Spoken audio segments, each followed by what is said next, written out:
All right, y'all, what's going on? Welcome to Monday Night Raw. Put a one in the chat if y'all can hear me clearly. Everything looking nice. Look at this, y'all. Today, so this weather, either this is a fake out or this weather is going to be looking real good this week. Over in my neck of the woods, it got up to 67 degrees today. That's more my speed, right? Well, we getting there. More my speed is somewhere in the 90s, right? We like it hot, sunny. But hey, look, I'll take 60 plus. I'll take it. We got some ones in the chat. Y'all can hear me clearly. There we go. We got a good one tonight. We got a good, very important conversation today. We'll talk about, right?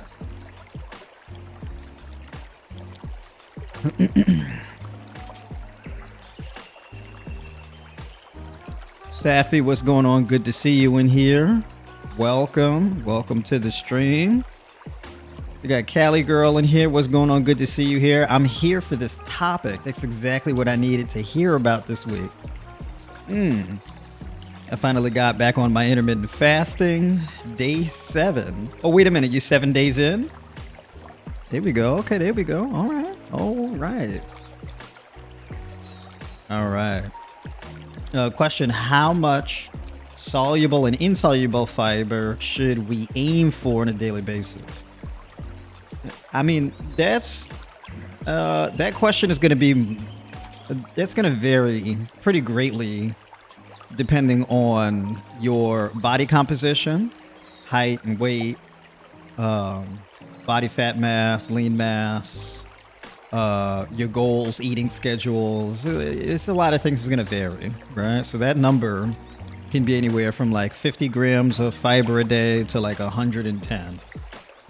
It depends on how raw your diet is. It depends on how frequently you're eating, whether you're trying to gain weight, lose weight, all that different type of stuff, right?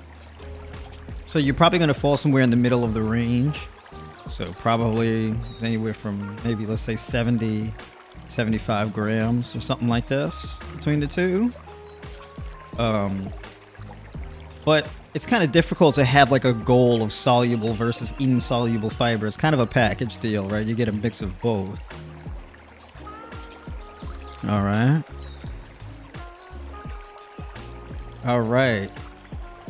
E-Dub, what's going on? Good to see you. And hey, y'all, this is on time. I'm about to do a 3-day water only fast.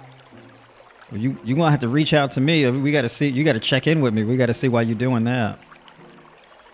You're going to have to check in. We got to see what's going on with the 3 days. What's the goal behind that?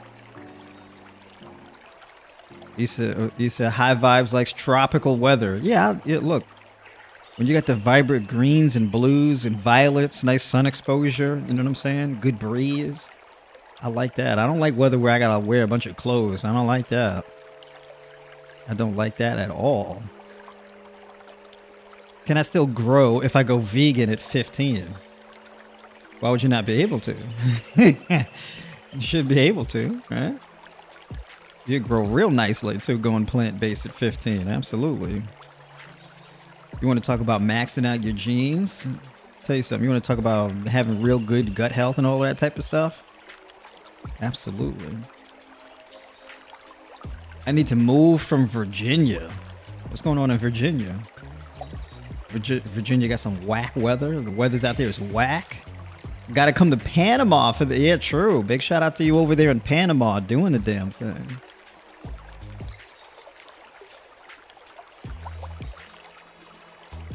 Thoughts on LASIK eye surgery?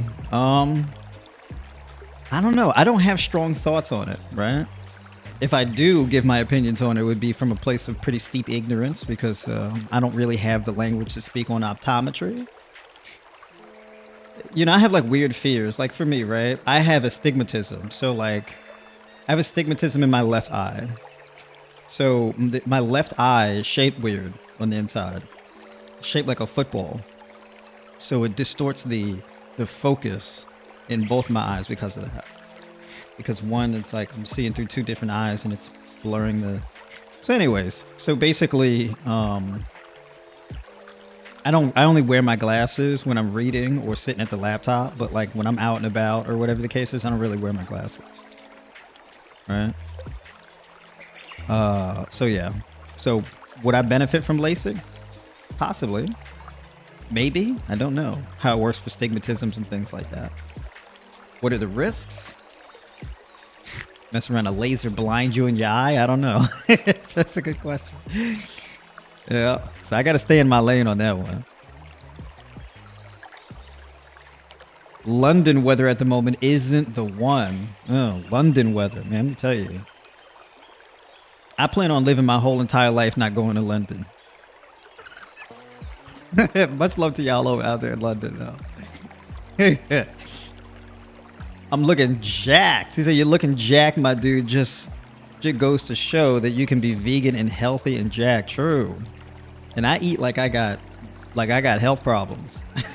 I'm pretty, like the way I eat. Let me tell you, I got my juicing in today. I had my oat pudding today, and it was good. I drank like 64 ounces of juice today. I had 32 ounces of cantaloupe juice.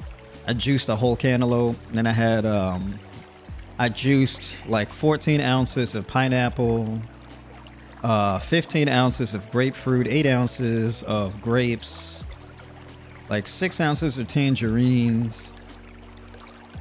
What else did I juice? I think that was it.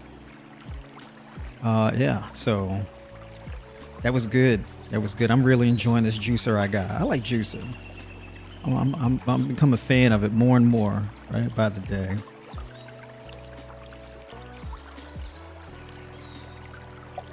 I appreciate that. I really, really appreciate you. I appreciate you back. Big shout out to you. So we got to talk about fasting today, right? I'm a big proponent of fasting. Fasting is amazing. So, you know, fasting, it's a real convenience for your life. I'm a big fan of like alternate day fasting, right? I don't really do intermittent fasting. I'm a big fan of alternate day fasting. So for example, you have a full day of eating followed by like a 24 or 36 hour fast, and then follow that up with a full day of eating, right? Big fan of that. I take breaks from it here and there, and then I get back on my 24-hour alternate day fast, right? So I really, I spent like a few weeks eating every day and eating in abundance. And it's very interesting, right? Because the last time I did the alternate day fasting and I dropped down to like 154 pounds or something like this, right? And then I started eating normally, eating in abundance, and I got back up to like 158 pounds, right? I did 2 24-hour fasts last week and I'm back down to 152, right? It happens real quick. Just get like a good detox, right? So yeah, giving my gut a break, really emptied out my colon and all of this type of stuff. And fasting, you know, it's good for weight loss. It's good for reversing chronic illnesses, improving gut health, all types of stuff. But it depends on how you do the fast, what you do on your fasting days and things like that, right? And when it comes to water fasting, there's 2 main approaches that you can do. And they fall in the category of a soft fast or a hard fast, right? Those are the 2. And it can be on a spectrum. So some fasts can be softer or harder than others. It really depends. What's the difference between the 2? Soft fast is an easier fast. It's a fast that's more sustainable long term. And it's something that you can do in a more prolonged period of time. You don't really have to worry about much downside from it. A soft fast is really not that much downside from a soft fast at all, really, to be quite honest. And then you have a hard fast. And a hard fast is probably where the most risk is, but the most reward is, right? A hard fast, it can either be really beneficial for you and yield you really good results, or it can kind of mess you up and set you back a little bit. That's the thing. It's a bit of a gamble, right? So why wouldn't you just stick with the soft fast instead of do a hard fast? Well, a soft fast is basically where even during the fast, you're still getting forms of nutrients in. So you can still supplement with different vitamins and minerals and antioxidants and amino acids and things like that during the fast. You're just not eating food, right? And the reason why this softens up the fast is because, like let's say if you supplement with something like glutamine, or you get a high enough dosage of malic acid or something like that from like citrulline malate or magnesium malate or something like this, it could inhibit or cut off autophagy, right? So glycine can cut off autophagy, right? And autophagy basically is one of the biggest healing mechanisms of a fast, right? And autophagy is basically a state of where your body is breaking down old and dead and damaged materials and clearing waste from your body. So you can get like these zombie cells that float around in your body and rob your other cells of important nutrients and whatnot, right? It can disrupt the molecular structure of your other healthier cells. And so basically in autophagy, your body clears out all these waste products and old and dead and damaged cells and these zombie cells, right? So basically, you take a probiotic, you take a, glutamine, you take glycine, something like this. It can inhibit that, or it can reduce the time it takes for you to get into autophagy, right? It can, it may not necessarily, but it can. Whereas a hard fast, well, basically it's just water and herbs, essentially. Or maybe even just water and no herbs. I don't really recommend that most of the time, just because, I mean, when you're even cutting out the herbs, you can run into electrolyte issues. It can get a bit dicey, right? So I'm all about, harm reduction. I don't want to take any needless risks, at least when I coach people and things like that. So those are the difference between the two, right?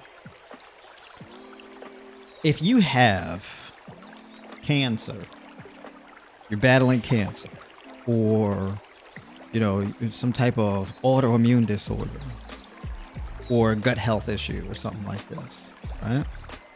You may want to do a hard fast in order to maximize autophagy, right? Let's say you got to clear excess waste and acid out of your body, right? In order to reverse like arthritis or something like that. You may want to engage in autophagy, right? Or there's like a hormonal issue that you really want to balance out. Maybe like, let's say you want to reverse diabetes, like you want to reverse insulin resistance. You may want to do a hard fast, right? And that can significantly improve your liver health, your kidney health, and this type of thing, right? A hard fast can be very beneficial for that. If you have, let's say, atherosclerotic plaque buildup or calcification in arteries, you may want to do a hard fast to really clear that out. Okay. If you have like certain mental health issues or brain chemistry issues that you have to sort out, you may want to do more of a hard fast, right? But of leveraging herbs and things of this nature, right? You may want to do that. Big time reward, right? If you really stretch that autophagy, is very, very big benefit. So you go, okay, well, let's start with the soft fast. Now, what would you do on a soft fast? Let's say you do a soft fast. Let's say that soft fast is 36 hours. You're doing a 36-hour soft fast. There's like a few big drinks that you can have throughout a soft fast, right? Here's one option. Let's say you wake up first thing in the morning and you drink. Let's say you wake up first thing in the morning and you drink, let's say 32 ounces of water, and you put in, let's say 2 to 4 tablespoons, 2 tablespoons of liquid chlorophyll, and you do 1 teaspoon of matcha powder, and you do 2 grams of taurine, and 1 gram and 1 scoop, which would be like 2 grams of magnesium malate. Put that in that water, right? It's a lot of things to put in that drink.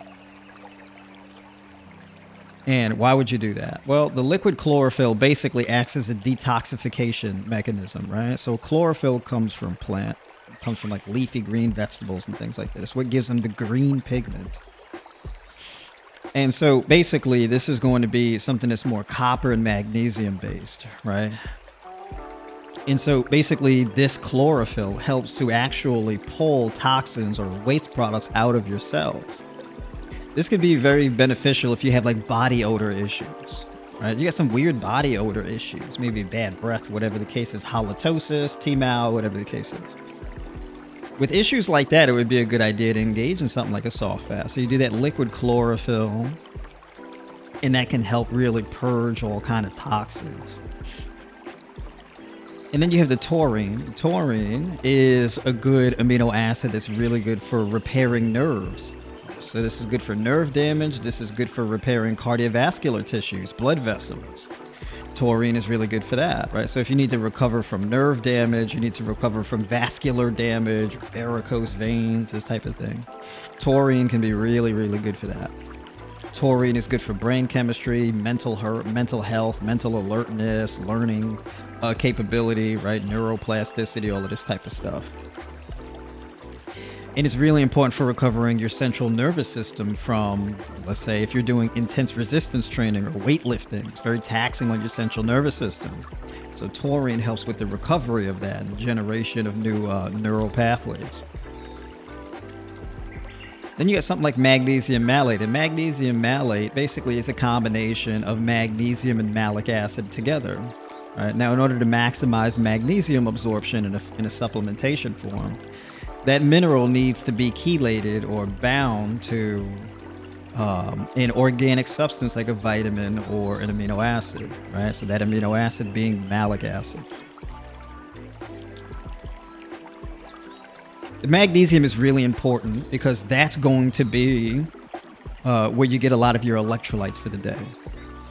So starting the day with that magnesium reduces the likelihood of you feeling run down and fatigued and getting headaches and low blood pressure and all this type of stuff later on in the day.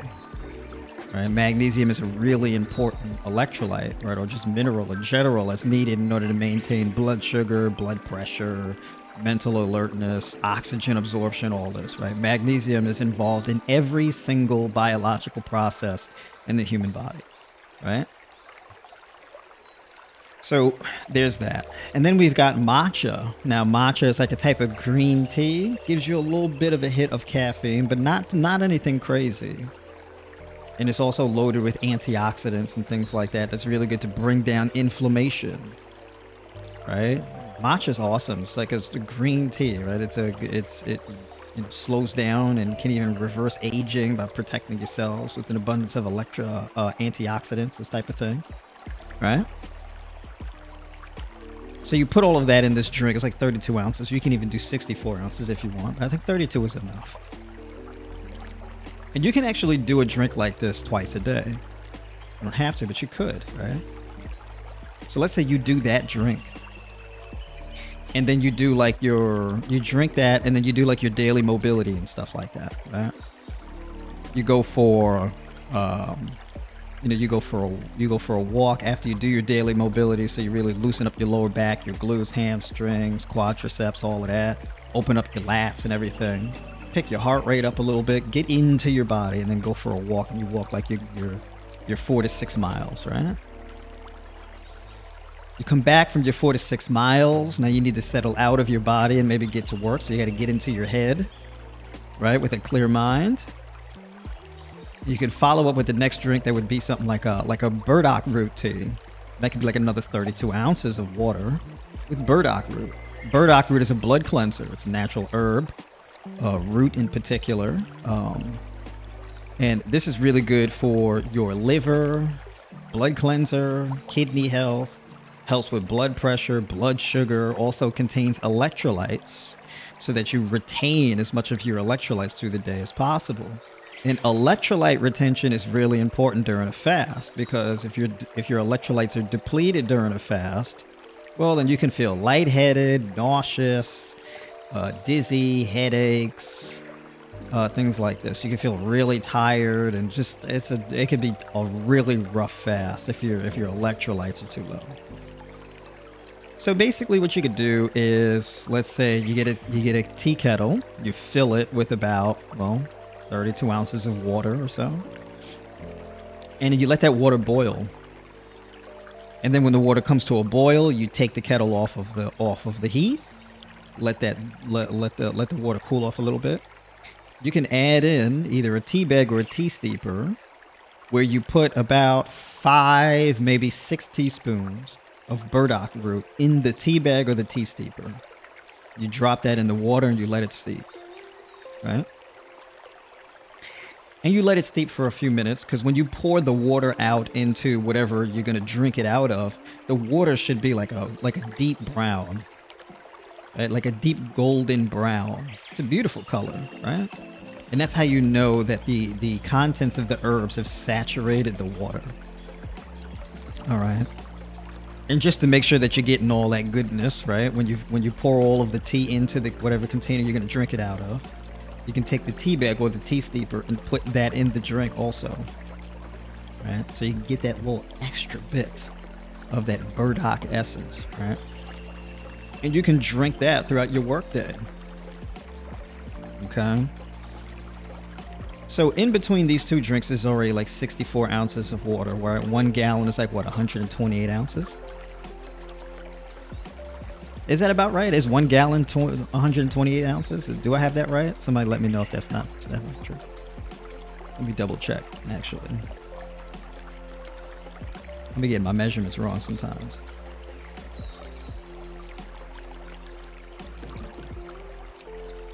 Yeah, 128. Okay. All right. Gotta make sure. I don't like getting stuff wrong.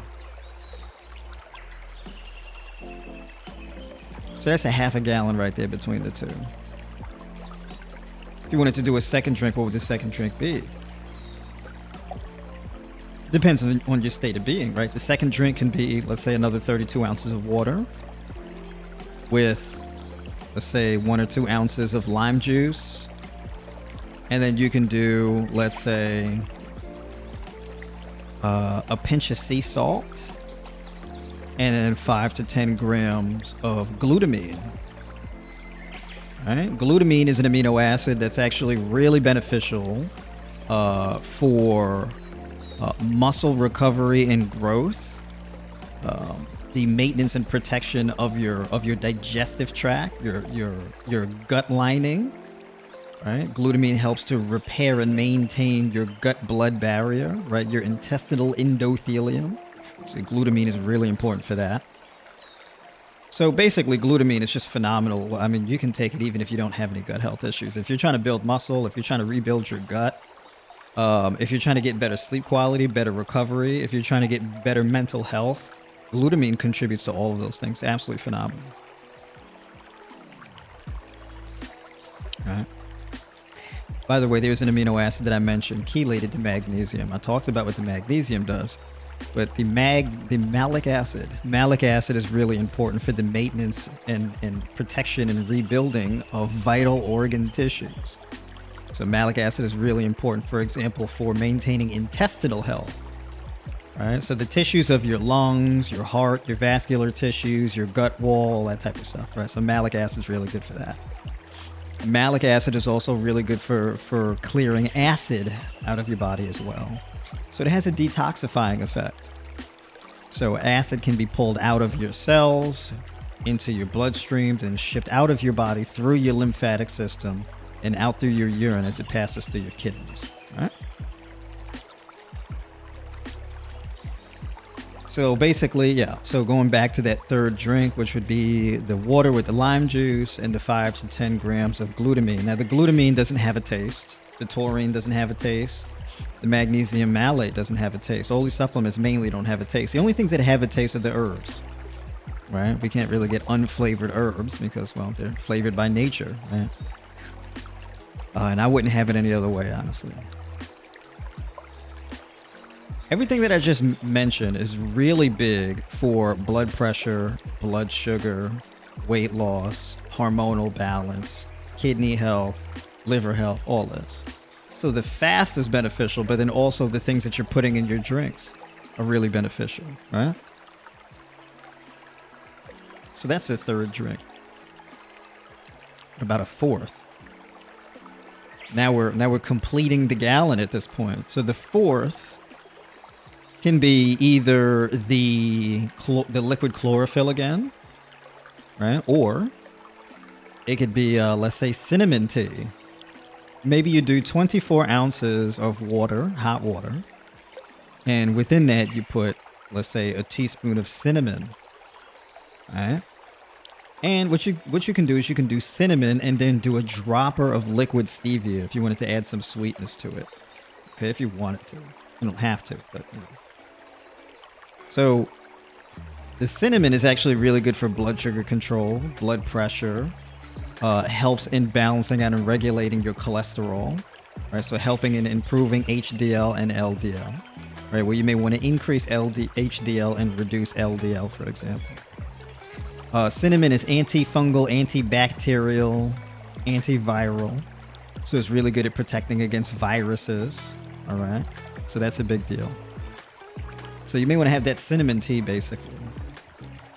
And you can essentially prep that in the same way that you prep the burdock root, except you don't need a tea bag or a tea steeper if you have cinnamon powder, like a Ceylon cinnamon. You just drop the teaspoon right in the water. Right?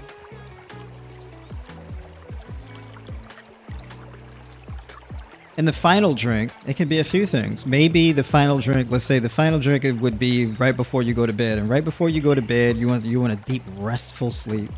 So you may want to do chamomile tea. You don't want to drink a whole lot of water before bed because you'll be waking up in the middle of the night urinating all the time. So that drink could probably just be like 8 ounces or something like that, right? Like an actual teacup of chamomile tea. Chamomile tea is a great tea. It's like a relaxing thing. It's really beneficial for that. It also has benefits for kidney health and detoxification. So chamomile is a good sleep aid. Another one could be ashwagandha, right? Ashwagandha is heavy. It's a real big sleep aid. So that's a good one too. Some people have adverse reactions to it. So for example, some people they drink the ashwagandha and they sleep too hard to the point where they wake up the next morning, they could be kind of groggy, right?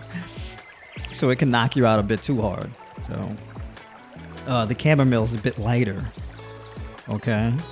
Another sleep aid is valerian root. That could be another one, right? Some people don't really feel anything from it. Some people, they do feel something from it. So it really depends, right? It's kind of trial and error depending on, you know, from person to person. A third option is where you drink magnesium glycinate. So you do, let's say, you know, not a whole lot of water, 8 ounces, maybe 6 ounces of water with a scoop of magnesium glycinate or magnesium biglycinate. Right? And then if you want to compound the effects of the magnesium to make the sleep aid effect even stronger, you can supplement with zinc picolinate. You can do about like 15 milligrams or so. If you're a man, you can do even higher, like 30 milligrams. But then again, this is a fast, so you can even do 30 milligrams of zinc picolinate as a woman also, right? So there's an option there, right? So magnesium and zinc together are a powerful sleep aid. And then the glycine also, and it has protective benefits for liver health and all that.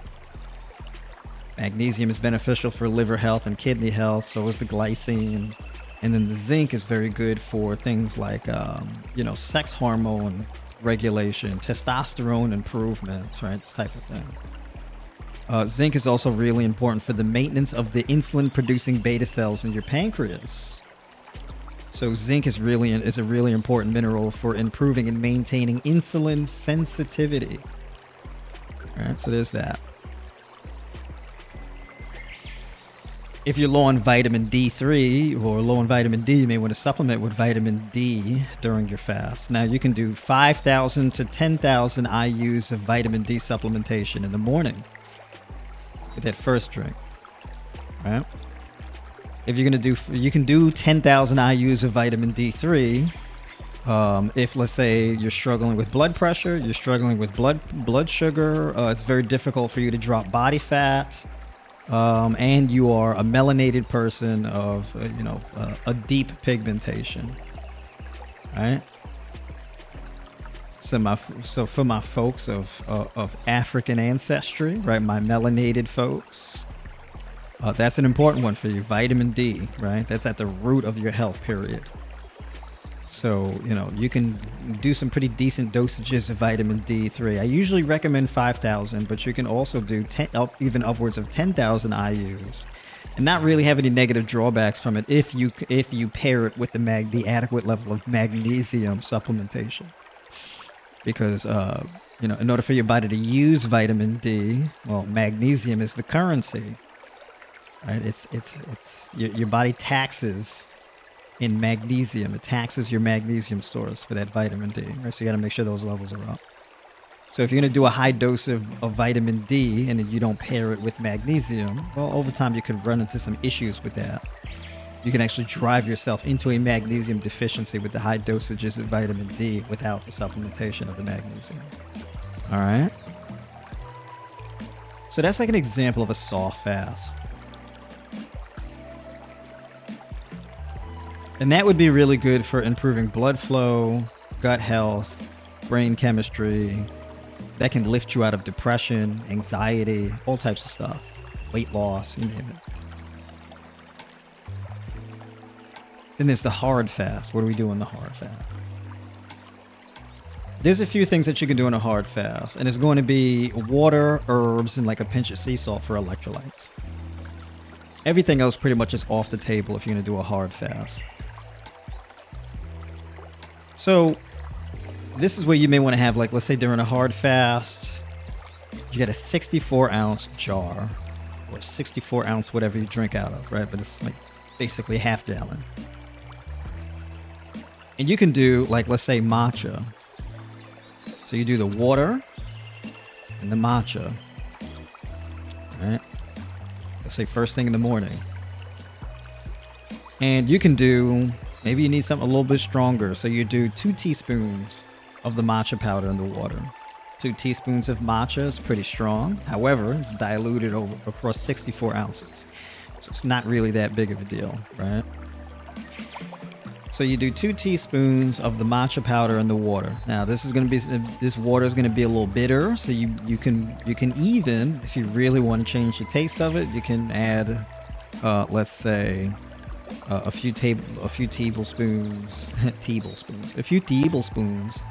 of lime juice to it as well. All right, and maybe the tanginess of that will kind of even it out a little bit. You can also add a couple drops of peppermint oil.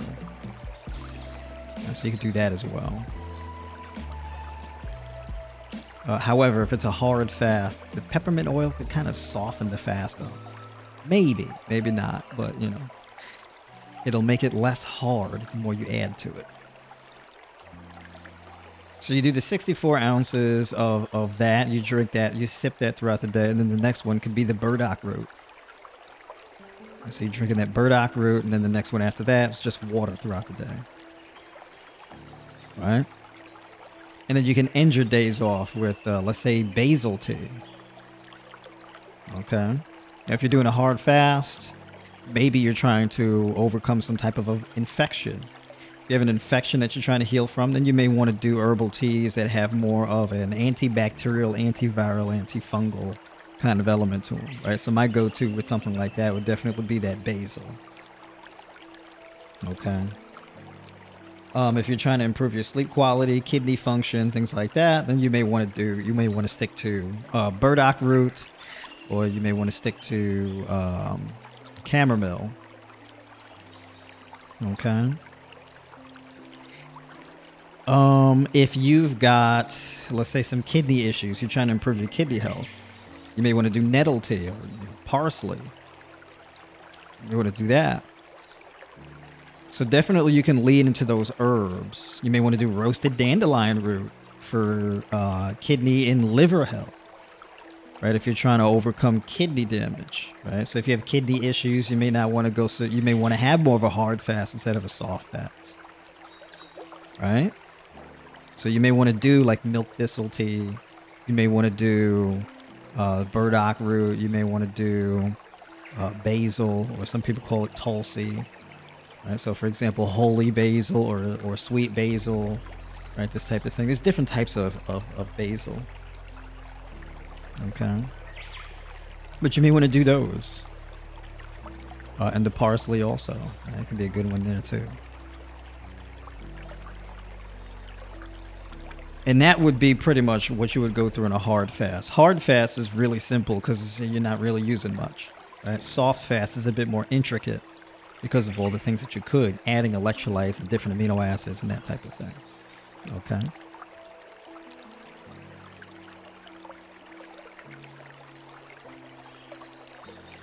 So I want to talk about the 3-day rolling fast. All right, let me touch on that right quick. Because a 3-day rolling fast, like a 72-hour fast, can be phenomenal. However, if you're not used to it or you don't really have the experience with it, it can be rough. Because that electrolyte issue. Okay? You don't want to drop your electrolytes too low. That's real dangerous. Because the low electrolytes could drop your blood pressure too low. Your body can hyper respond, causing really jacking up your blood pressure and send it up sky high, causing you to have all type of headaches and things like that. You can have anxiety, be bedridden. It could just be some gnarly stuff. So you may want to do, let's say your first day to your first day and a half is more of a soft fast. And then once you're past the hump, let's say after the second day maybe, the third day can be more of a hard fast. Okay. And the reason why is, so basically it's easier on the front and then more challenging on the back end. And the reason why is because if it's more challenging on the back end, if you hit the wall during the hard fast, you try to save it by softening up the fast, it may be a bit too late. All right. So you can start with a hard fast, and then if you run into issues, you can soften it up a little bit on the second day or towards the end of the first day, and then harden the fast back up in the third day. You could do that, right? So you can kind of undulate it a little bit. But the thing is that if the electrolytes drop too low, the headaches set in, you start having the blood pressure issues, things like that, it'd be hard to save it because you're already in. It may take a while for the headaches and stuff to go away. And then, look, if you're doing 3 days, you don't have 3 days off from work. You got to perform. You feel like you got to eat something. It's just a lot in your head. You don't want your fast to be this psychologically traumatizing thing. You don't really want that. Maybe you do. I don't know. But for me, just my personal, there's a difference between something being challenging and then something just being torturous, right? I don't think it's ever a good idea to do like a fast that's like torturous. Okay. At least in my personal opinion. Some people may disagree with me on that. I'm like, well, I don't know. Right? I like to play it safe, right? Safety first. So that's why I say to soften it up, and then, as you get deeper, it can get a little bit harder.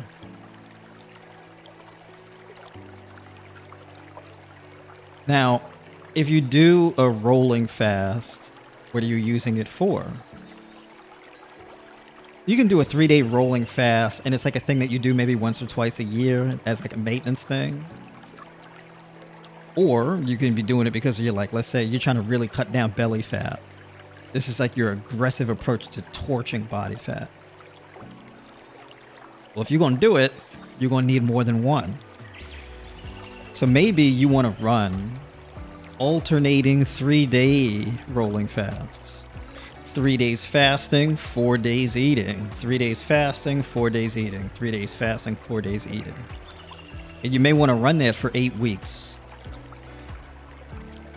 All right? You run that strategy for 8 weeks, drop a ton of weight.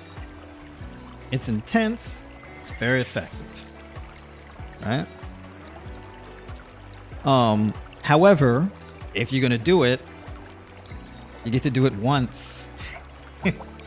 So if you lose the weight, whatever weight you lost, right, whatever weight and body fat you dropped doing that strategy, you better maintain your successes.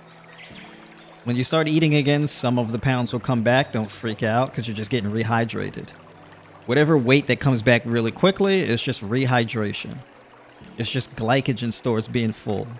However, you know, you shouldn't be gaining back like 10 pounds or whatever. That's too much. But gaining like, you know, 3, 4, maybe even 6 pounds, I wouldn't worry too much about that. But after 6, it's kind of pushing it. You shouldn't gain that much back. All right. So the cutoff point would be like 4. Maybe a 2 pounds sneak in, you get 6 extra pounds added back on. But it depends on how much you lost. You do that 3-day rolling fast, you could have dropped like 20 pounds during that. Maybe even more. Right? You can drop a lot of weight doing that, especially if you run a strategy like that for 8 weeks. It's intense, but very effective. However, what I would suggest, all right, and if you're going to do a fast and you want to get more autophagy during your fast, let's say you're doing a soft fast, but you still want the autophagy to set in. You can actually do a soft fast and still get into autophagy during a soft fast. The way that you do that is by staying active during the fast. So you're walking in those miles. So one way you can do this is, let's say you walk 3 miles twice a day. You do your daily mobility, you take mobility breaks, you're doing mobility exercises throughout the day. You're not doing anything intense, you're just keeping your body active. Right? You're going for walks. Because you go for a walk, walking the miles will empty whatever glycogen is stored in your liver. And when you empty the glycogen stores in your liver, glycogen is basically how your body stores glucose inside your cells. So your body metabolizes fat.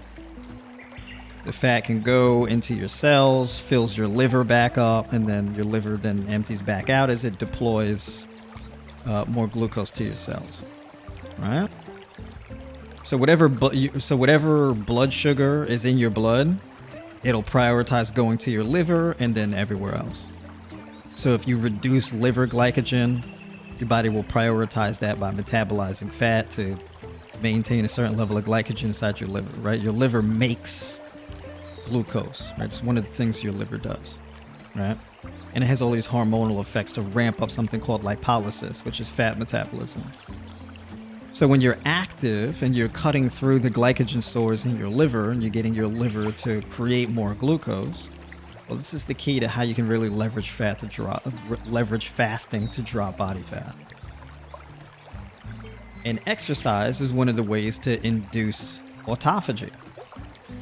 Right? Sprinting, high intensity resistance training, these types of things, very demanding activities. They throw you into autophagy. However, if you're already in a fast, your blood sugar is already fairly low, and then you go for a walk, that's enough to throw you into autophagy. Throw you in is probably a harsh term, right? Slide you in, shift you into autophagy. I'll use that language. All right.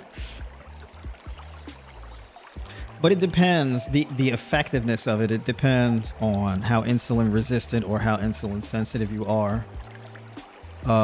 It depends on how your adrenal glands function. It depends on thyroid health. It depends on a lot of different things. So results may vary, but that's what to expect. That sun went down quick, huh?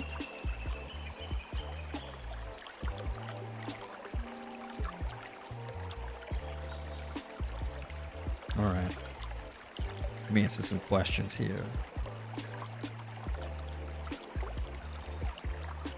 What about coconut water for electrolytes during fasting? The coconut water, it'll break your fast. It's got some glucose in there that hits your bloodstream. That can break your fast. Coconut water will soften up your fat. All right. If you're really insulin sensitive, it may not really. You can maintain a fast with coconut water. If you're really insulin sensitive and you want to do more of a soft fast, but it will break a hard fast.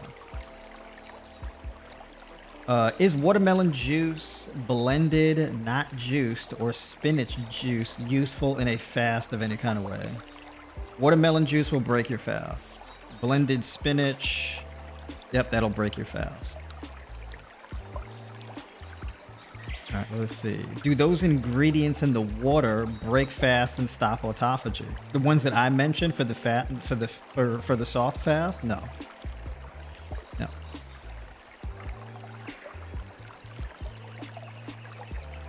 Let's see. I've been listening to functional doctors saying that if you're overactive, you need selenium and not iodine. I do Brazil nuts daily. Yeah, Brazil nuts are a good idea. Sheila coming through with the knowledge. Who say? Let's see. What? Jasmine nutritional yeast with B12 is awesome. True. Miss D. Miss D, good to see you. That's right. I got you on the schedule for tomorrow morning, so we're gonna check in tomorrow morning. But you said, what do we do if fasting causes issues like me, but fast do we try? Yeah, a soft fast, I think, would be the most beneficial thing for you. And we'd need to really soften up your fast, at least at the beginning, and then you get adapted over time. Right? But the thing that's been yielding really good results for you is, of course, being well fed. So I think you'd have to start from a position of being well fed first, and then engage in a soft fast. All right. I think with your fasting that you did before previously, was not having the electrolytes possibly. But we can go over that a bit more tomorrow. All right. And then also, I think with the vitamin D, we can up the vitamin D dosage. I think we probably really need to do that, especially for you, right? We need to really focus on driving down inflammation. All right. What do you recommend for vitamin B12 foods? Oh yeah, somebody mentioned it. Yep, B12. You can do liquid B complex. You can do Floravital, which has iron. It's like food-based iron. You can do nutritional yeast, and you can do plant-based milk that's fortified with B12. So there's a few options.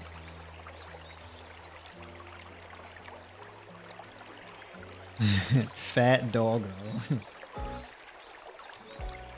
Let's see. Make sure you're not iodine deficient. Make sure to use iodine salt on your cooking, and you're good. Well, it depends, because you can get iodine from tender leafy green vegetables and things like potatoes and seaweed. But yeah, the selenium thing, I think that's an important thing to do, is the selenium.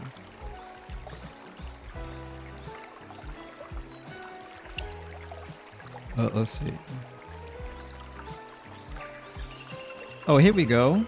Thoughts on juice fasting. Can you maintain lean body mass on a long-term juice fast? Yes, you can, as long as you're getting enough juice in. So if you're going to be doing a juice fast, but then you're just juicing a bunch of like leafy green vegetables and stuff, you're not getting in the glucose that's needed in order to, maintain the muscle mass, and not really. The thing about a juice fast long term is that you're not really getting in the amino acids needed in order to build muscle mass. So depending on how you're training, if your training is a little too aggressive, you could be losing muscle the longer the fast goes on. So it depends on how long the fast is. It depends on what you're juicing. And also how well you're sleeping. So there's a few things that it depends on, right? If you're going to do a long-term juice fast, I think that you should train, but your training session should be relatively short, right? And the more intense the training session is, the shorter the duration should be. But of course, high training intensity, you're going to get some muscle damage. And to repair from muscle damage, you're gonna need a certain amino acids. All right. So, if you really prioritize muscle mass, you may want to throw a protein smoothie in with the juice fast.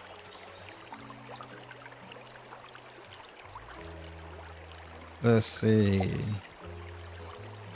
Are fruit sugars bad for hyperthyroidism? I've been going through some sickness lately from overactive thyroid. I'm learning that everything I eat makes me feel ill. Yeah, so a lot of the times with hyperthyroid issues, the common denominator is low vitamin D. All right. So that's more than likely what the issue is. So, are you supplementing with vitamin D? If so, how much? You should be doing at least 5,000 IUs. Because usually when people have thyroid disruptions, it's usually because of a vitamin D deficiency or chronically low electrolytes. All right.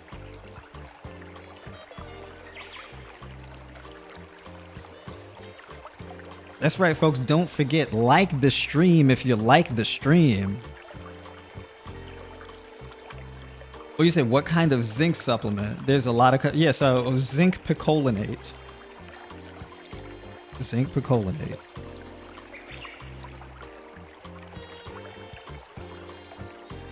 All right.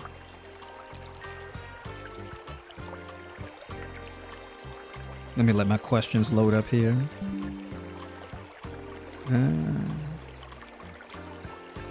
What about juiced spinach? Yeah, that could break your fast. It'll definitely soften it up. That's for sure. And then also fiber. Well, I don't know, because if you're juicing spinach, you're not really gonna get fiber from it. You're not really getting much glucose from spinach, so it may not really impact your fast that much. But it will soften it though, because of the antioxidant and mineral content of it. All right, so it can soften it. It may not necessarily break your fast. Depends on how much spinach you're juicing, but it can soften it though. My zinc is at 6 grams per day. I need 3 more grams of zinc. What kind of zinc supplement might be useful? I see over 10 different kinds of zinc. Yeah, so zinc picolinate typically is the one that I go with. All right, zinc picolinate and anywhere from like 15 to 30 milligrams per day. Zinc is amazing. Also, zinc is really important for hair growth and preventing hair shedding. So if you're dealing with hair shedding issues, it may be a good idea to supplement with zinc. Okay. Zinc is the substrate for keratin. All right, so that's needed to grow your hair. All right, so if you got low keratin, that can cause hair shedding. All right. So I think that pretty much covers it tonight. And you know what? Look, I got to give myself a little bit of a pat on the back. I'm not going to hold y'all up all night tonight. For real. I'm not going to do it. I'm not going to do it. I'm on schedule. We're keeping it tight tonight. Got to all y'all questions and everything like that. I think I covered everything I wanted to cover tonight. If you need additional help, looking for coaching, diet plan, fasting plan, training plan, or just want to get on a call, talk out your issues, get some more information, hit the link in the description of this video, book a call with me. Let's talk. You got to pick your day and time, get yourself on the schedule. We'll talk soon. All right. And then I got the 12-week mentorship.